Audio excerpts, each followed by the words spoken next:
The 20th century Prime Minister of England, Winston Churchill, was well known for his brilliance in military maneuvers.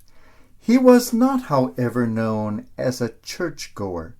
In fact, he very rarely darkened the doorway of a church.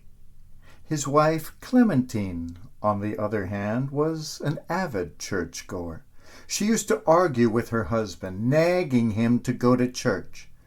Winston said to her, "My dear Clemmy, you are like a great pillar. You support the church from the inside, but I am a flying buttress. I support it from the outside." When we look at a great church building, we see that there are stones holding it up, pillars on the inside and flying buttresses, perhaps, on the outside. We admire all the different stones that make up the building, the church, the temple. And we like to think of ourselves as those stones, those pillars, those buttresses. We think of ourselves as part of the walls of the edifice, the building blocks of society. I once served in a large church with a tall, impressive bell tower, a beacon to all around. It looked so solid, so permanent. And yet, when an earthquake came, the stones of that tower were the first things to fall down. That's the other thing about stones. They tend to fall. At the time of Jesus, people were admiring the structure of the temple. They admired the stones out of which it had been built, admiring the precious stones and beautiful decorations, just like we do. And Jesus said something startling. "The days will come when there will not be left a stone upon another stone that will not be thrown down." He announced the destruction of the temple, but he did not mourn it. Perhaps he looked at some of the stones out of which the temple had been built and saw that some of them were better off falling. Let us look at the stones we find in our own soul, that temple which makes up our life. What stones do we find there? Always before me on my desk stands a simple black rock given to me many years ago by a wise old lady who wanted me as a young priest to be reminded always of the essence of genuine spirituality.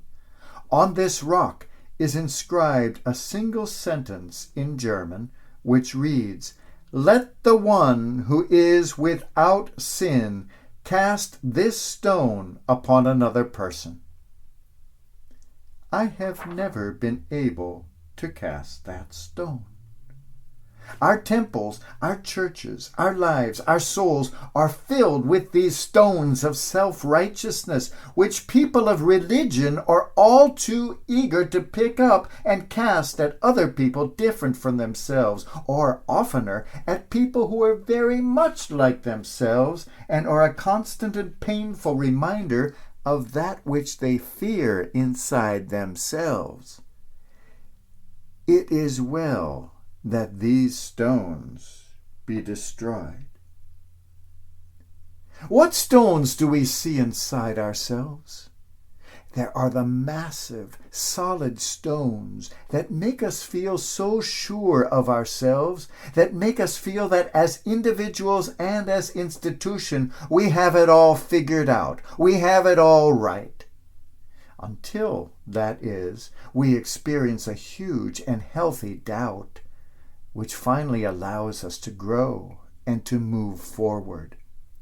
Those massive, solid stones which make us feel invincible until we find ourselves overcome by something and forced into a painful but very healthy humility. It is well that these stones should fall. What stones do we see inside the temple of ourselves? We find the fancy, precious stones that adorn ourselves and our religion, making us feel like peacocks, pretty and proud. Those precious stones whose brilliance blinds us to the poverty and the need of those around us, blind us to the God above us, around us, and within us. Those precious stones which masquerade as religion, but in the end turn out to be false and worthless rhinestones. It is well that these stones should fall. What stones do we see inside the temple of ourselves? We find there high stone walls, which we erect to keep people out of our lives and out of our churches.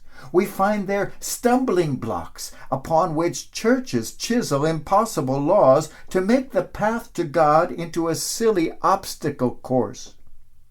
We find the great stone altars of ego, upon which we are still willing to sacrifice human hearts to feed the insatiable hunger of the idol of human pride.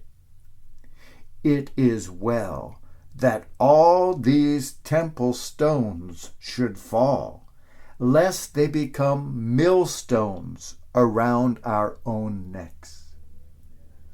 The days will come when there will not be left a stone upon another stone that will not be thrown down. Let us not mourn their fall, but rather let us transform these fallen stones.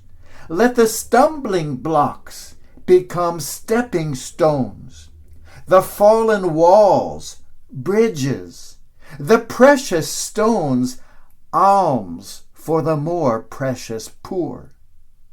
In the rubble, let us see the pillars that we can become, the flying buttresses to support one another in times of need. Let us reconstruct ourselves in an entirely different manner, and from our fallen stones, from our crushed egos, from our broken hearts, allow ourselves to become true and lasting temples of the God of love.